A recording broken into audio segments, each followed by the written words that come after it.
Hey there, you just clicked on First Down Punts. Nice move. This is a podcast about football and how it relates to fantasy football. Hope you like what you hear. We're going to get this thing started. Let's get crazy. And welcome in to another episode of First Down Punts. I'm your host, Coach Chris. Today we're going to be going over some Week 12 injury news as well as some waiver moves to make for Week 13. Before we do that, let's get into this NFL news that's going on. The New York Giants have fired defensive coordinator Shane Bowen. I think it was about time. They've lost multiple leads. I think 5 out of the last 6. It might have been 5 straight games where they had a lead in the fourth quarter and ended up losing. The latest one was to the Lions in overtime. Shame on the Lions for being in that position. Shame on the Giants for giving up a big win that they could have had. The Raiders have fired offensive coordinator Chip Kelly. It's funny because I just put out a video talking about this, that he should have been fired 4 weeks ago. Well, he got fired this week. And the Raiders are going to move forward with Greg Olson as their offensive coordinator, not the tight end, the actual coach. So he'll be the offensive coordinator for the rest of the season. Trevor Moehrig, the safety for the Panthers, used to play for the Raiders, was suspended for 1 game today for a cup check on Juwan Jennings on the last play of the game, which led to Jennings kind of slapping him upside his helmet. I'm waiting to see if Jennings gets suspended, but I got a feeling that they're just kind of wipe that under the rug with the fact that Jennings did a nut punch to him, and for no apparent reason. I'm sure there was something that happened during the game, but it was just an odd position, and now he's suspended for a game. The Bills have signed Brandon Cooks, who was released by the Saints on Saturday. There was, like last Tuesday, I think they said they were releasing him, and they finally did the transaction on Saturday. The Bills signed him Monday, and they also signed defensive end Shaq Lawson, who was a free agent, and will try to help that pass rush there. The Saints have cut kicker Ben Grupe, another cut for them, and signed kicker Cade York. Used to play for the Browns. I think he started a couple games for the Giants. I forget where else he was. And then the Chiefs have signed running back Dameon Pierce, who was released by the Texans last week. The Chargers have opened a 21-day window for Omarion Hampton, and he was back at practice today. And that's about it for the news. We're going to jump in his injury updates from Sunday and Monday and Thursday's games, whatever you want to say. DK Metcalf left the game with an ankle injury and then returned, I don't know, a handful of plays later. Next drive, I forget exactly what it was, but definitely something to pay attention to. He finished the game, which makes you feel good, but things can swell up after the game. Adrenaline wears off, all that good stuff. I'm sure he'll be limited all week and then remove the injury tag on Friday and be playing Sunday, but we'll wait to see on that. Aaron Rodgers, it's optimism that he will play this upcoming Sunday. So another thing with the Steelers. Alvin Kamara has an MCL sprain. He left his game. He kind of like did the half splits with his knees on a play towards the sidelines and left the game. So definitely something that is going to cost him a couple weeks at least, and we'll see what happens once they get a final diagnosis. But the MCL sprain is what it is right now, or not a final diagnosis, but more about a final prediction of how long he'll be out. I'm guessing at least 2 to 3 weeks. Running back Quinshad Judkins left the game for the Browns, but returned. He had actually just fell on the ball, got the wind knocked out of him. They checked him for a concussion because he came off the field, and they weren't sure what was wrong with him. But he went back in the game, played fine. But Dylan Sampson came in, caught a receiving touchdown, took it like 60 yards down the field on a screen pass. So I like Sampson coming in, like Judkins coming in. I think they're both players that can be capable of doing things, but Judkins, I think, will be fine for this upcoming week. J.J. McCarthy has a concussion and will probably miss this week. Max Brosmer is the next guy in line. We'll see what happens. Maybe McCarthy can get back. I'm not sure if this is like his ankle injury, but we'll find out going forward this upcoming week during practice reports. Baker Mayfield left the game right before halftime versus the Rams on Sunday night and has a shoulder sprain, a low-grade shoulder sprain. Good chance Baker plays through this. We will see as the practice reports again come out throughout the week if he'll be able to play this week. If not, it'll be Teddy Bridgewater, who filled in for him in the second half. T. Higgins left the game with a concussion, came down hard, banged his head. Going to miss this upcoming Thursday. The game versus, who is it, Baltimore, I believe they play on Thursday. Going to miss that game. Trey Hendrickson has already been ruled out. Joe Burrow is probably playing on Thursday. So positive news on that front. Flacco will go to the bench, and Burrow will be in if that's the case. Kansas City, the left guard? Trey Smith has a low and a high ankle sprain, is going to be out this upcoming week, and something that will affect the ability to protect and the run game. So we'll see how that affects them going forward this week against the Cowboys. New England offensive lineman, their left tackle and their left guard got banged up. Will Campbell has a knee injury that right now that it's not season-ending injury, but they're not 100% sure even on that. They're still like hoping that that's the case, waiting to get some more reports back after some tests are done. And then the left guard, Jared Wilson, left the game with a high ankle sprain. He's probably going to be out a week or two at least, possibly much longer, depending on the severity. But we'll see what happens going forward. Definitely going to affect the run game there and Drake May's ability to be protected from that left side because both of those guys have been playing really well this year and part of their success. Ashton Genty left the Raiders game with an ankle injury late in the game. They weren't contending anymore, so they held him out. But it's definitely something I'm going to be paying attention to with the practice reports because that's a big loss in fantasy. It's a big loss for the Raiders. Raheem Mostert would be the next person in line there, as well as they might activate, what's his name? Kid that was there last year, White. That he could be active. He hasn't been active every game this year, but he could definitely be active. Vikings left tackle Kristen Darrisaw left the game with a foot injury. He's been banged up most of his career, it seems like, but definitely not a good thing for the Vikings, especially the way they're already playing. They just got Ryan Kelly back at center. Now they lose their left tackle to a foot injury. Again, we're going to wait to see what happens with the test and practice reports this week. The Eagles lost both of their safeties. Andrew Makuba, the rookie out of Texas, has a fractured ankle and more than likely is out for the season. They're waiting to get some some results back, I believe, after surgery to see if he'll be able to return for the playoffs and stuff. But more than likely, he's out for the season. And then Reed Blankenship left the game with a thigh injury. I'm not sure about the severity, if it's a strained muscle, if it's just a Charlie horse, something like that. But definitely something that the Eagles it will be mattering because they only got one healthy safety on the active roster right now. Obviously, Cooper DeJean could fall back to safety, but they're already hurting a corner. That's why they went and made some trades. We'll see what the Eagles plan to do this week. Definitely going to affect the defense if they're missing both safeties, though. And then Ashton Dulin, the wide receiver for the Colts, he was placed on IR today. He suffered a hamstring on Sunday. Don't mean to laugh about it. It was just like, oh, shit, I wasn't expecting that from a hamstring, so it must be more severe than originally reported. Like I said, he had to leave the game, but the hamstring's not necessarily something going to cost you 4 weeks unless they're severe, so that may be the case. Could be out for the season. This could be out for the 4 weeks. We'll find out as more reports come out. Some other injury news with players that are already injured and we're trying to come back. CJ Stroud is still in the concussion protocol, so it may be Davis Mills again in week 13. Jaden Daniels is practicing, but likely coming back week 14, not playing week 13. They already said that, but good chance he could be back for week 14. Joe Burrow, like I said, he's expecting to play on Thursday versus the Ravens. Lamar dealing with a toe injury. We talked about that. Rashad Bateman and Kyle Hamilton, the safety, he actually left the game with a ankle injury. They both practiced in full. Bateman's been out for, 3 games now? They need him back for that deep ball. It stretches the defenses out and helps Lamar in those underneath routes as well. So getting them both back on for the game on Thursday will be important. Aaron Rodgers, like we said, optimism for week 13 that he could play. Matthew Golden, Josh Jacobs, and Jaden Reed we're all limited in practice. Jaden Reed is not going to play Thursday more than likely. More than likely, he'll be back for week 14. And then Isaiah Pacheco will play versus the Cowboys. Thank you, Pacheco, for making me hold you for 3 weeks for nothing and having to make a move when Juckins got hurt. Dropped Pacheco, lost them. It's over now. Sucks. Let's get in these waivers, though. QBs, Cam Ward, we got to talk about him because he had a huge day. Part of why some of these other guys are in here. But he plays the Jags this week. Jags have been weak against the pass, so it's a good chance he could have another good day if they can keep that going. Getting their defensive tackle back has definitely helped that defense out. And they're one of our waiver ads later on. We'll talk about them just the way they've been playing. But Cam Ward is definitely somebody you could probably start this week if you're in need of a second quarterback.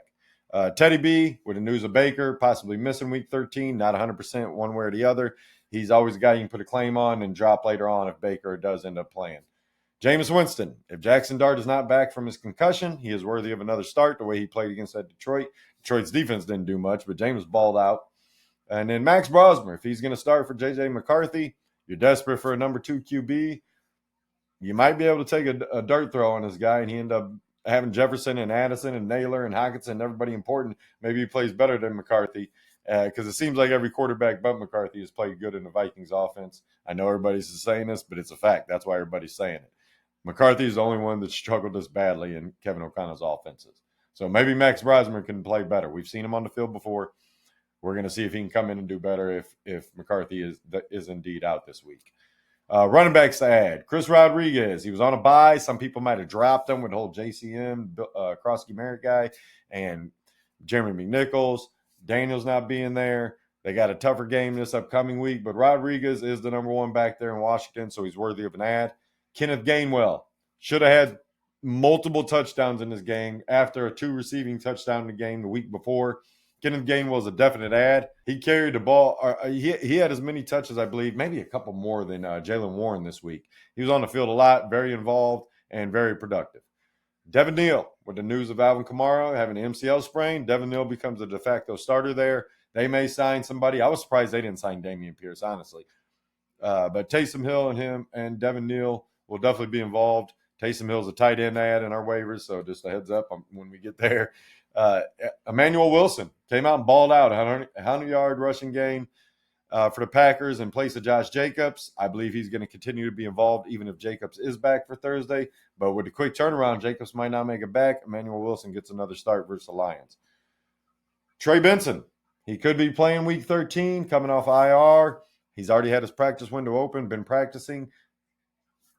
I would probably put it like 70-30 he plays this week, maybe 65-35, something like that. But it sounds like he has a chance to play in week 13. If that's the case, get him on your roster. He's going to be the best running back they got active right now.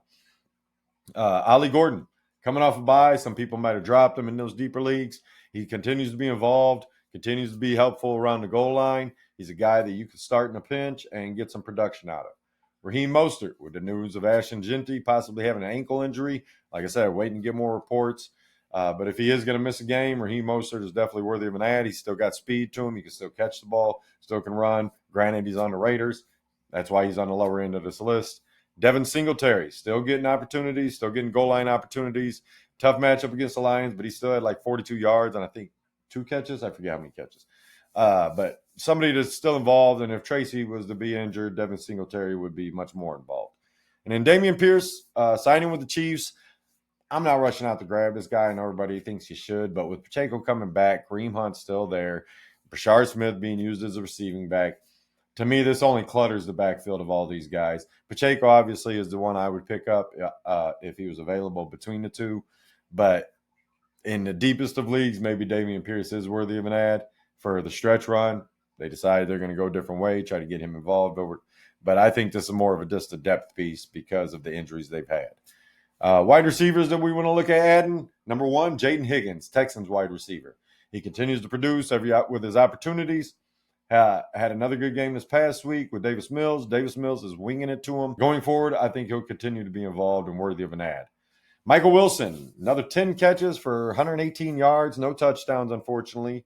But still a great day for a receiver with no touchdowns. And the coach came out today and said, hey, we're going to continue to involve the guys that are making plays even when Marvin Harrison comes back. Micheal Wilson has been making plays even before the 2 games with Harrison out that he's exploded. He had 2 solid games. I think it was like 4 or 5 catches apiece, but he was more involved than he had been most of the season. So this feels like it was coming on. And then with Harrison going out, it just made it that much more.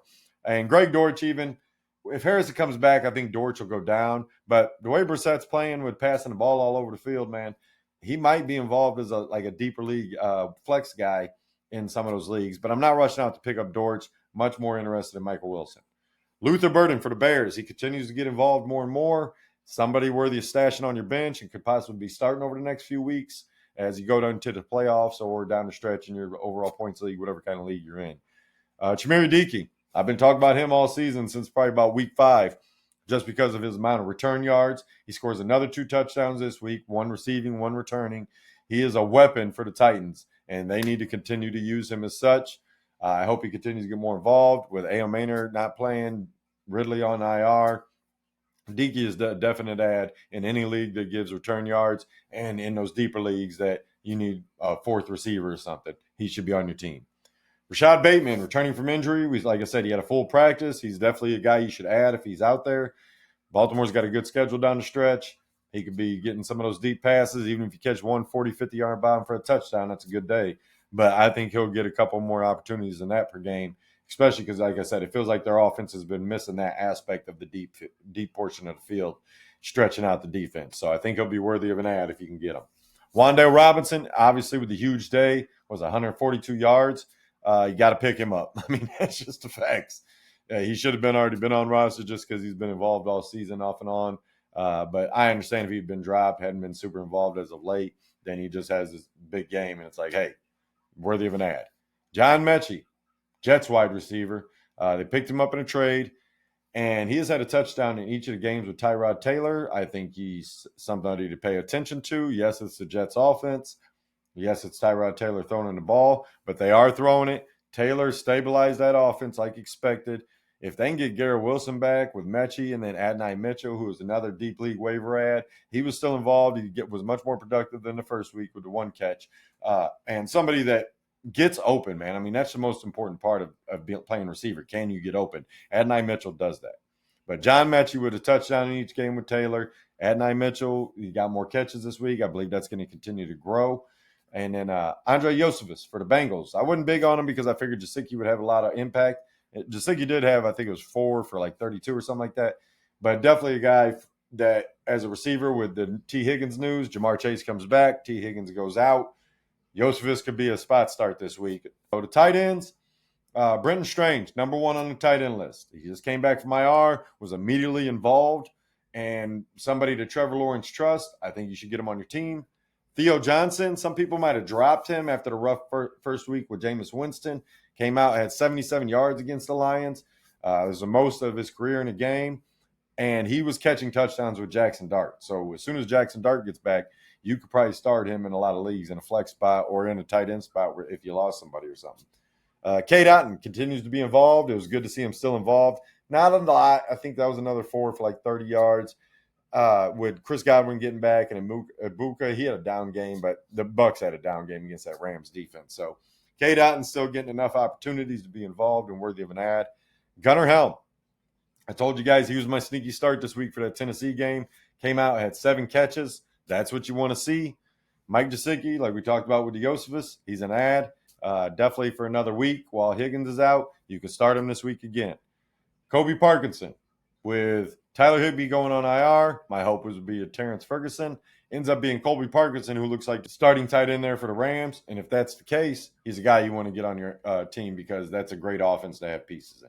Taysom Hill, we talked about the Devin Neal. Taysom Hill had 10 carries. Now, it only produced 17 yards, but I got a feeling over the course, if he's going to be more involved with Kamara out along with Devin Neal, it'll be those two kind of running the ball. Taysom Hill is going to have good days. So, and you can start him at tight end where you can still catch, you can still pass. He does return sometimes. He's a guy that just scores points in multiple ways. And with Kamara out, I feel like he's going to continue to be more involved. And then Zach Ertz, not out there in every league, but with them on a bye last week, he's been having down games with no Jaden Daniels. I think with Jaden Daniels coming back, that could be a bump. So maybe not start him this week, but if Daniels gets back next week, Zach Ertz could be a valuable tight end again for you. Some defenses. San Fran, they got a good game this coming up week, then a bye, then a game against Tennessee. Cleveland, the way they're playing, you want to start them every week. If they're out there, grab them. I doubt they are, but if they are, go get them. If somebody dropped Denver's defense during the bye, pick their ass up. They're like the number 2 or 3 defense in the league right now. Tennessee has scored, I think it's 28, 7, and 14 the last 3 weeks, the last 3 games in my home league. Now, return yards, obviously, Chimere Diki helps that, but he's going to continue to help that. They got a decent matchup this week against the Jags where Trevor Lawrence can have a turnover and get sacked. We all know that. Not that the Jags can't put up points, but we've also seen them just fall apart, and they lack consistency at time on offense. So the Titans might be a worthy start this week. Tampa Bay, great stretch run. If you can pick them up, they're going to be your starting defense most weeks the rest of this season. And then the Jets. The Jets have a couple good matchups. The Jets are a strong defense with a good return game. If you get points for return yards, the Jets and the Titans are worthy of starts. So, and then some kickers. Joey Sly for the Titans there. If the Cam Ward can play like this and continue to get the offense in position to score points, whether it's in the end zone or through field goals, Joey Sly is going to be valuable again. So Will Lutz, Denver's kicker, coming off a bye week. Somebody might have dropped him and pick him another kicker. Go grab him if he's there. And Harrison Mevis, the Rams kicker, the thicker kicker that they picked up after cutting Josh Carty after his multiple misses. He's been playing well in his opportunities. And on the Rams offense, that's an opportunity kickers you like to see. Like I said, kickers from good teams is what you want. Other than that, guys, we're going to get out of here. Remember to hit like, comment, subscribe, all that good stuff. And appreciate you watching. Hope you're having a good afternoon, good evening, good morning, whatever time you're watching. Until next time, I'm out. First down, Punts!